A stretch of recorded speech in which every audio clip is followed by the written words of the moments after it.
pulling code out to the market faster. So the phrase that I've heard mentioned often is that in an innovation society, time to market is king. So when we have the ability to deploy quickly, like Ronnie's going to talk about here, we win the market, and we have the ability to increase that innovation cycle. Ronnie, you want to fill in the group on the benefits of release management and what we're doing with that? Sure. So release management is, as much as people like to think about it or like to think that they don't have a release management process, everybody currently has one, whether it's zipping up the binaries and deploying it to a web server or to a file server, whatever the case may be. Everybody has a release management process in place right now today that does software. I guess technically you could even go into hardware.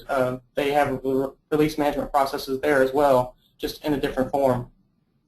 So going back to the software release management, as Wick mentioned earlier, David Wickersham, with the continuous maturity, we have all these different building blocks.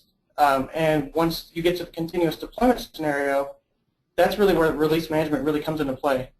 Without release management, you can't have continuous deployment or continuous delivery, which means you can't get to the continuous value delivery ultimate goal that we have in mind here. And I know a lot of people are going to think, well, I'm, X company, I'm pretty small, or I'm pretty big, or large, or whatever the phrase is there, and I'm concerned that I can't do release management correctly.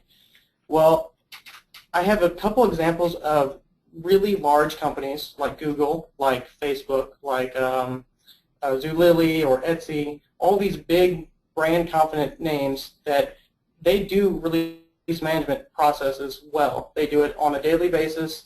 I think I've heard rumors that Facebook launches to production at least 5 times a day, 6 times a day, and they do this through different methodologies. So going back to the continuous integration piece that Rick was talking about, making sure that your code that goes to production is run through unit tests and integration testing and coded tests and all these other different tests, they have confidence that when they push code to production, it's going to work. So you can either go that route, or you can go into what Facebook is called dark launching. And basically that is the scenario where they want to introduce a new feature and they don't want it to go directly into production. They don't want it to go into mass use quite yet because they want to make sure that it doesn't increase stress on the system, or it doesn't add additional load to the system that's really not needed. So for instance, Facebook's chat system, when they introduced that was actually 6 months into the production system before other people were aware of it. And I don't have the exact details of the story there, but I know they released it, and then every message that went through their messaging framework went through their Facebook chat engine, just so they can test the load on the system. They can make sure that their chat subsystem worked correctly. And then there's the other option of feature toggles. I recently read a blog post by somebody who works at Etsy talking about different ways of introducing new features, whether it's database changes or its features to the application itself. If you want to test that on a small scale, you can use these feature toggles to, for example, if you want to add a new person table or new details to a person table in a database, well, you only want, let's say, 1% of your traffic to use that table so that you can make sure that your table is sufficient, that it does exactly what it needs to do. These feature toggles, although they sound complicated and not so easy to implement, they're actually very powerful. So you can use these feature toggles in pretty much any situation. And then as Chrome introduced with their, Google introduced with Chrome, I guess you can go version infinite. So I don't know how often they release, at least 3 or 4 times a week with new features or new improvements, whatever the case may be. But by releasing so often and by keeping this tight loop, they get information from their users about, well, what went wrong, why this feature caused this issue, whatever the case may be, which goes back to the point of shorter release cycles create tight feedback loops. Knowing that information at the very beginning allows them to correct and innovate and learn. That's it. Wonderful. Thanks, Ronnie. So from a business perspective, just summarizing that a bit, some of the value we get out of a mature release cycle is that tighter feedback loops, getting us closer to that customer. This spawns more realistic expectations and stakeholder alignment, and ultimately improves our time to market. And personally, as a developer by trade, when I entered the market about 20 years ago, deployment meant that you had to write code and you had to stay up on a Saturday night till 3 in the morning to push that out and give up your family time for the weekend in hopes that you could actually launch code to production with minimal issues. Over time, that evolved, and we got to the point where us developers got to stay home, and DevOps was able to do the same thing. And 9 times out of 10, instead of being at work, we got a call from work at 3 a.m. on a Saturday. Now, as we go through this process and we continue to evolve, that we're seeing things like these big businesses going to market so fast that as developers, we don't know nor care that something's been launched. It just happens in the background because we have confidence in our quality, we have confidence in our release cycle, and we have confidence in our ability to continuously integrate. And through that, we have our innovation factory. And as a direct byproduct of that, we get into some really cool things in the user adoption space. So I asked Caitlin to join us to talk about user experience from a continuous perspective and what happens when we break out of that silo of user experience in front of a project. Great, thanks, Brian. So neat things happen when we accomplish continuous delivery. We have a unique opportunity to put something in front of our users at regular intervals and starting from the very beginning of a project. What we're used to seeing, or what we saw in the past, was UX grouped in 2 buckets. You get one at the beginning of a project and you get one at the end of the project. The problem with this is that by the time you get to the end of the project, if you discover issues or trends that you're not really happy about, it takes a lot of effort to go back and fix them. So we break UX out of its silo and we try to pepper it along. You mean throughout the development cycle? Yeah, throughout the development cycle in small pieces. In this way, we get to know our users, we can anticipate their needs, and we can find trends early and let our users drive the evolution of the project. The most amazing thing that I see out of that is that when we get into those models, we start to see this end user behavior shift. Would you mind sharing a little bit about how you've seen some of that happen over time? Yeah, a lot of times that happens because we start out and we think we know what our users need, and we have some business requirements, and we have guesses. And then when we watch how users actually use and interact with our product, then we have to adjust our perception of their role. Mm-hmm. And that molding is really where we get some of that key user adoption experience. From the developer's point of view, having the designer and the user experience person sit next to me, basically, being able to bounce questions off of them. What were they thinking about? Why this field here? That color there? Why this particular layout? I've been able to implement changes so much faster, be able to respond to their needs, where we realized in the middle of the process that the screen really needed to be 2, not 1. And it was so much easier to change when they were right there, when I was getting that feedback, because my mind was in that code at that moment. Mm-hmm. Well, it's also so much easier to change when you've just built that screen and you don't have 10 other screens touching that screen. If you find out early and frequently, like Rick said, if you fail early and often, you're going to spend 1/10 of the time fixing your failures, and you're going to learn and make fewer failures in the future. And then when we come back to our continuous deployment and our continuous value, if I make a typo on a screen, I can have it fixed within 15 minutes and deployed to production. That's power. Very much so, and the responsiveness that comes out of that is amazing. So we talk a lot about continuous.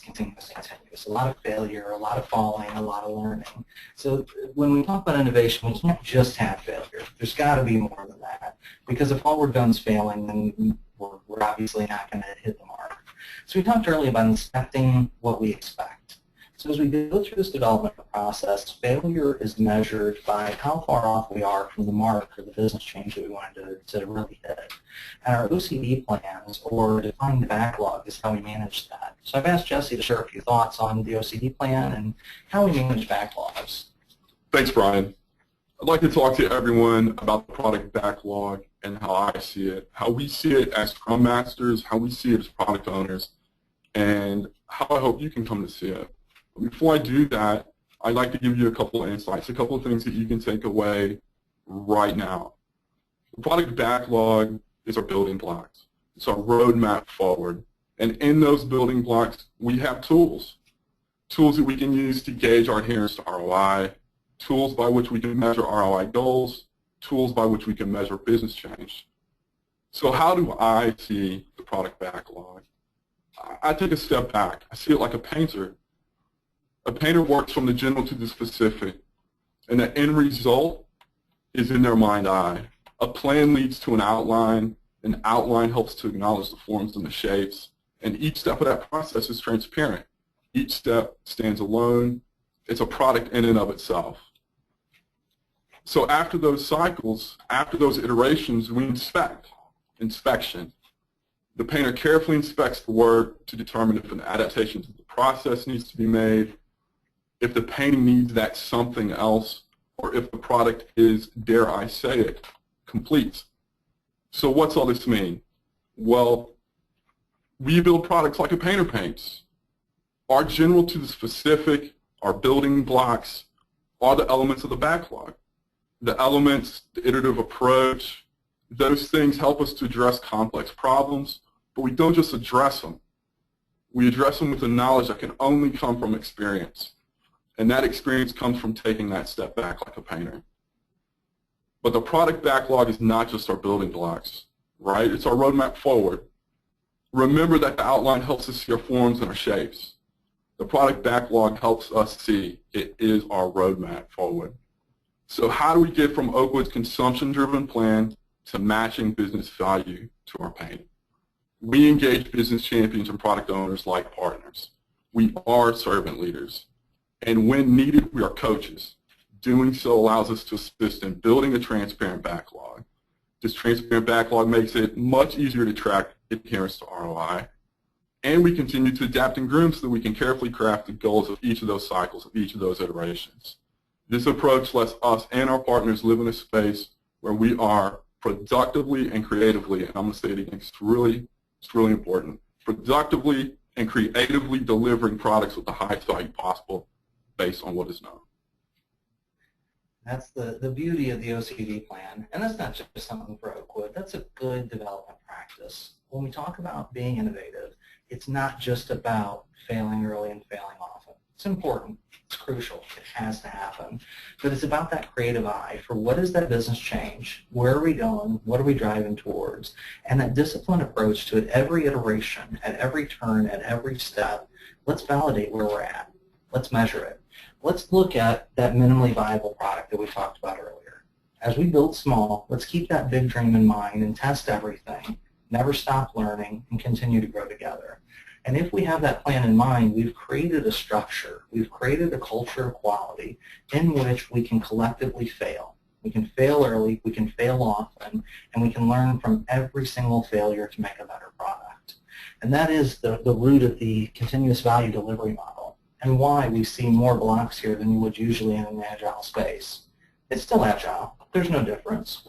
Teams, empowered teams, are still making decisions, but doing so with a mind's eye towards the end goal, a structure that allows quality, a structure that encourages quality and release and deployment, continuous maturity, and user experience, and all those various different points of the continuous value delivery model that we look towards.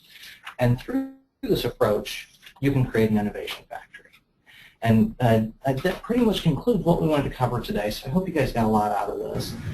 In today's session, we talked about our innovation factory. We talked about it from our experience and our perspective, but these are things that we're helping customers do every day, either as a team that comes in and delivers innovation, or as Jesse brought up, as stewards and coaches to help be those servant leaders to grow your team to the point of having your own innovation factory. So those are things we're more than happy to help each of you with, either in future webinars or one-on-one consultation. And as a parting thought for the presentation, we wanted to offer that everybody on the call today is welcome to join us for a free 2-hour consultation with members of the Oakwood ALM team to see what parts of your innovation factory can be improved, or to see where we as a team can collectively help you deliver those dev projects that you have on your desk. And with that, we're going to open it up to questions, because the rest of this hour is all about you guys. Seeing what we can do to help with some of your questions, some of your thoughts. In the bottom right-hand corner of your webinar panel, there's a little chat section. feel free to hit us with any questions you might have in mind. And just looking at the screen here, from a couple we can see pop up already, we've got one for Jesse here. Jesse, you mind reading that off for us? What level of involvement is required from the various resources to build a backlog? Oh, that's a great question.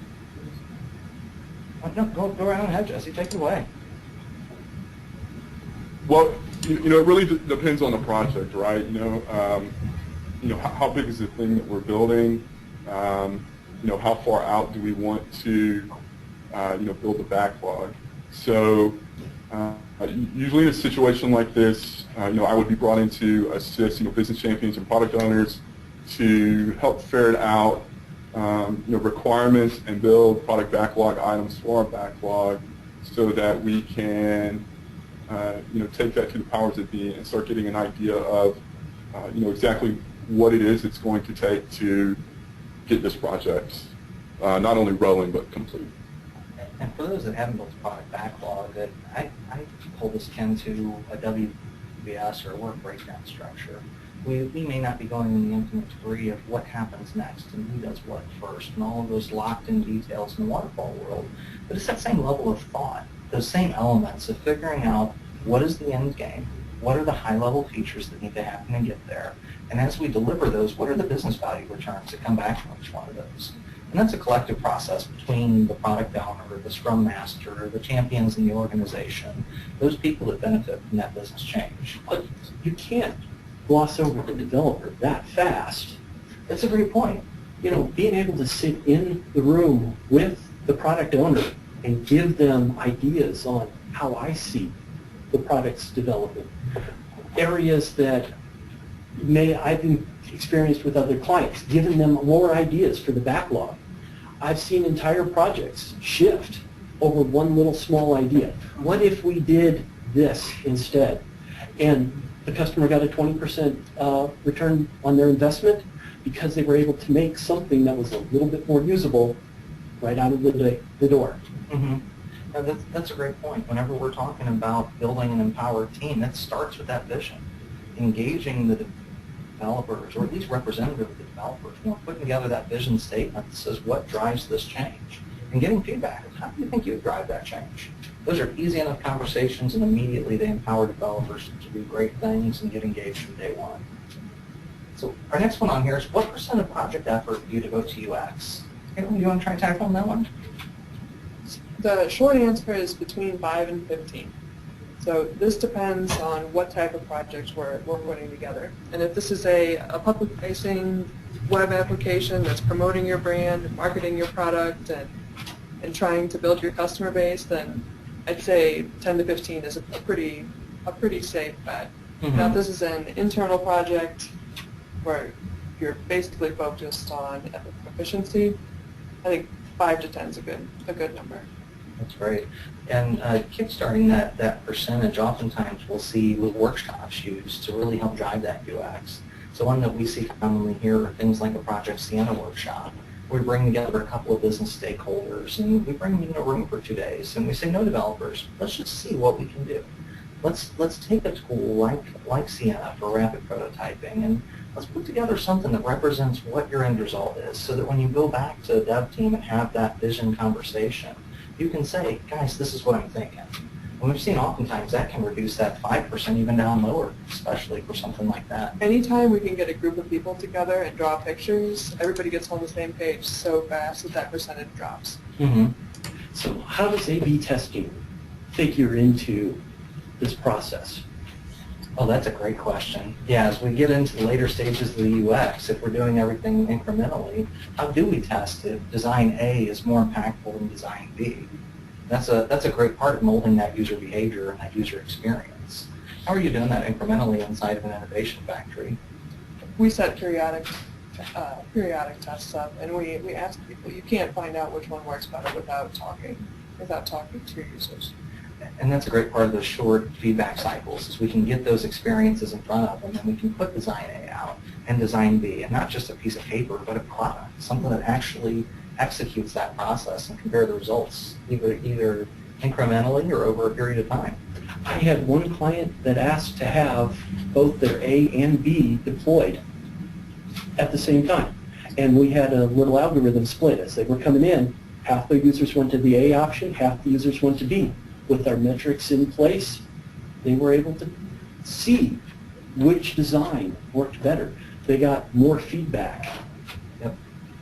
And I couldn't have done it without some of the continuous deployment and continuous integration aspects. I was about to say the same thing with release management. We've got that capability to easily fork a deployment to have a group of servers take it one way and another group's take it another, and really learn firsthand from the user what innovations drive change.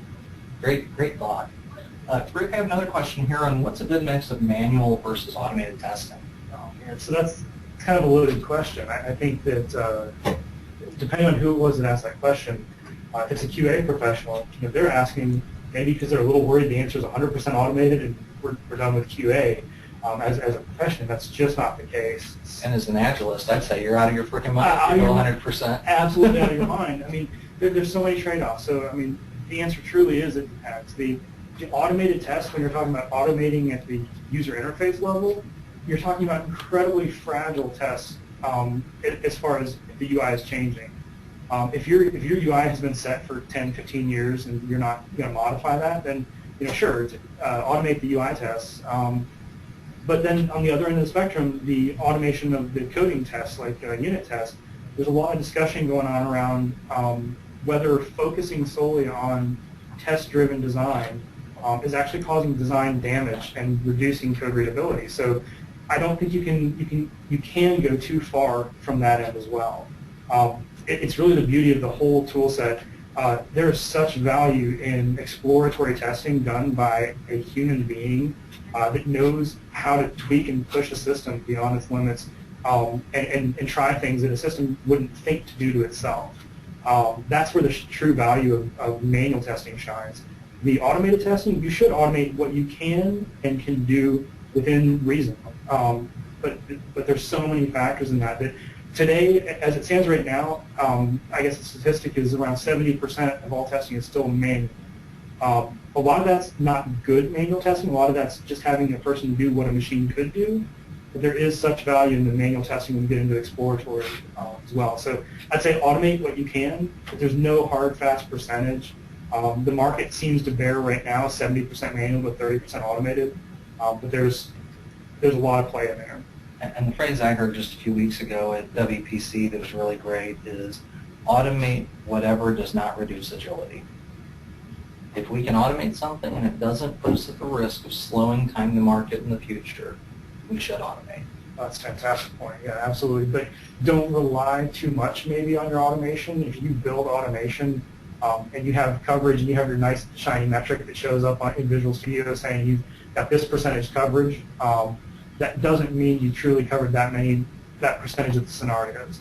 Because a great point. Data input from the user can vary so wildly. Again, we're back to exploratory testing, the value of those testers. So the evolution doesn't really go manual to automated. It goes manual to smarter manual, testing the right things, using things like test impact analysis to determine what you really need to test to build can certainly reduce your time footprint for manual testing while still getting the best of both worlds. Absolutely. I've got one last question here for Ronnie. The cloud is such a big buzzword these days. I'm surprised it's only asked once. Can you and should you execute a release management strategy that leverages the cloud? Or do we have to keep that internal to our own internal infrastructure? You definitely can execute a release management strategy for the cloud. Whether you should is, I guess, a question of what your target is.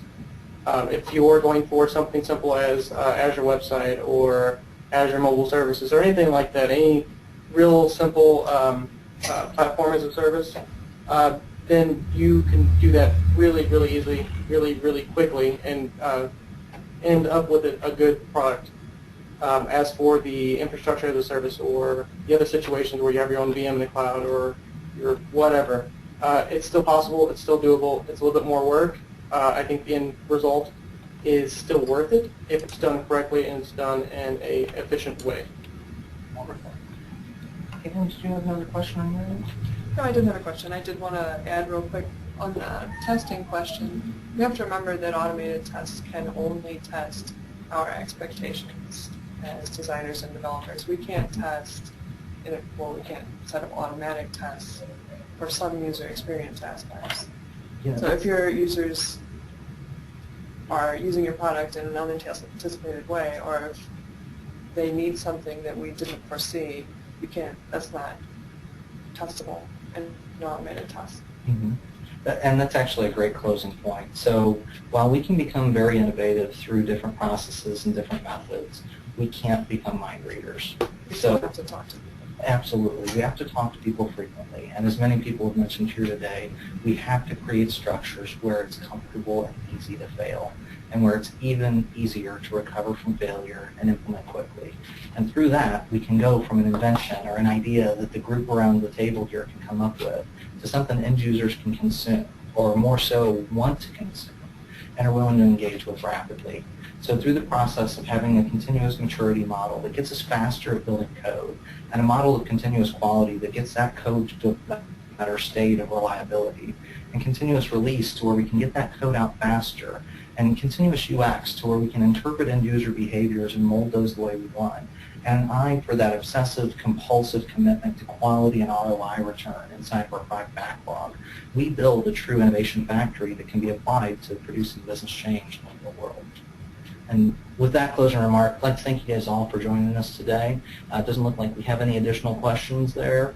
Mary Jo, I think you might have had a few parting messages for the audience. Yes, thank you so much, team. That was great. Just as a reminder, you will receive a follow-up email with instructions on how to sign up for the complimentary consultation with the team. That should be coming out your way today. And thank you so much for joining. Have a great afternoon. Thanks a lot, everybody.